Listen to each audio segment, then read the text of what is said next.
FM News Talk 97.1. On demand audio. You're listening to Allman in the Morning. Common Sense Radio. Good morning, you bunch of drunks. Assalamu alaikum. What's up, gangsters? Hey, folks, coming up, we have... First of all, I want a warning for you. Don't eat any salad that comes from a bag before 7:35. And also, don't buy any gasoline before 7:50. Because I'm going to tell you how to buy some gasoline for $1.84 a gallon this morning. Okay? It's all going to happen very, very shortly. Let's roll on with the lightning round, shall we? And what a lightning round it was over at the Al Smith dinner. Romney lightning quick with jokes. It had to have been written with the help of Dennis Miller, who apparently is traveling with him, because they were great. Here you go. Of course, we're down to the final months of the president's term. As president's... A little clapping. As President Obama surveys the Waldorf banquet room with everyone in white tie and finery, you have to wonder what he's thinking. So little time. So much to redistribute. Yeah, and the jokes were really funny, but they were very biting. Here's another one. Check it out. People seem to be very curious as to how we prepare for the debates. Let me tell you what I do. First, refrain from alcohol for 65 years before the debate. Second, find the biggest available straw man and then just mercilessly attack it. Big Bird didn't even see it coming. And by the way, in the spirit of Sesame Street, the president's remarks tonight are brought to you by the letter O and the number 16 trillion.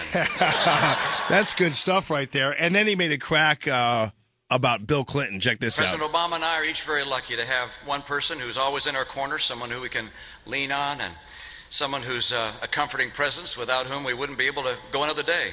I have my beautiful wife, Ann. He has Bill Clinton. Meanwhile, Bill Clinton, is he really that much of a friend? Yesterday, here's what Bill Clinton had to say about the economy. Governor Romney's argument is, we're not fixed, so fire him and put me in. It is true, we're not fixed. When President Obama looked into the eyes of that man who said in the debate, I had so much hope 4 years ago, and I don't now, I thought he was going to cry.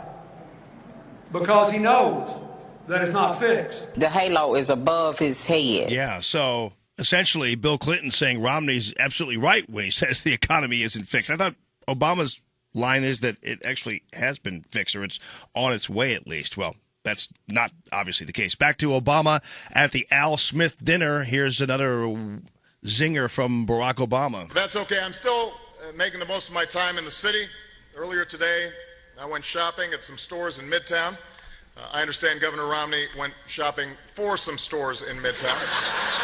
Ha, ha, ha. You know, it's funny. He doesn't get the fact that a lot of Americans admire people who can actually afford to buy a store. That's the one thing he hasn't gotten throughout his entire campaign, is that eventually Americans, I mean, you can talk all you want about how bad rich people are, but eventually Americans start to think to themselves, oh, yeah, after once they break out of the Obama, ideological prison, they realize that, oh, actually rich people are not so bad after all. They tend to hire people and start businesses, that kind of thing. All right, so Commander-in-Chief goes on the Jon Stewart show. Here's what he had to say about 4 dead. If 4 Americans get killed, it's not optimal. Right. Yeah, it's not optimal there in Libya. That's nice and sympathetic. It's not optimal to have 4 people dead. Just remember that, folks. If 4 people die around you, make sure you know that that's not optimal in your lifetime. Whoopi Goldberg with Ann Romney. This is about as libtardy as it gets. Here you go. Now, as First Lady, if you get the job, it's going to entail a lot of things, and one of those things is going to be talking to the mothers whose children are coming home in bags, from wars. Now, I believe that your religion doesn't allow you to go fight. No, that's not correct. Okay, so... Yeah. You cannot be serious! Actually, that's not correct, dear. Mormons are allowed to join the military, and many of them do, Whoopi, so, man, you shouldn't she should not be allowed to operate heavy machinery that requires any formula that adds to a high IQ. I mean, it's just not, it gets messy for Whoopi at that point. But I'm glad that Ann Romney was very, very polite to her, and that's good.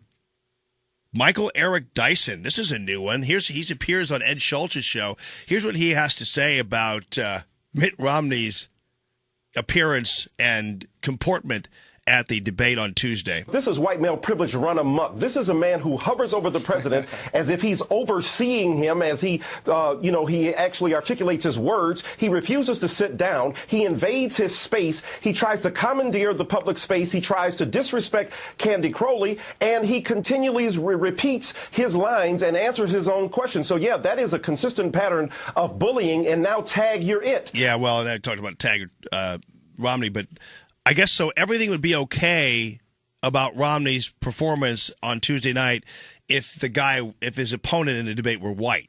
So apparently Eric Dyson believes that that Romney was racist in his dealings with Obama. That's really interesting. That really hits it. That was on MSNBC. MSNBC really just totally blew it out yesterday with craziness, with Lawrence O'Donnell challenging Taggart to a fight and this bozo talking about Romney being racist. The debate last night between the Senate candidates was interesting. Claire McCaskill, when you're not talking about Republicans being racist, you're talking about them being sexist. So Claire McCaskill came up with this winner on Todd Akin. His women staff make 23.4% less than the men in his office. That is not the way we should have it in America. If you're doing the same work, you should be getting the same pay. Yeah, we'll have to crunch some numbers on that because I haven't heard too many complaints from the women who are working in Todd Akin's office. By the way, you're hearing numbers that Paige has been telling you about from this Metro News, these Metro News folks saying that Claire has had a double-digit polling number ahead of the debate. And it turns out this particular poll, they didn't tell you that, and nor did Metro News tell us, that this poll included Libertarian Jonathan Dine as an option. So he got 8%. Nobody tells you that there was a third guy involved in the polling. Did they now? 969-9797, 866-455-9797.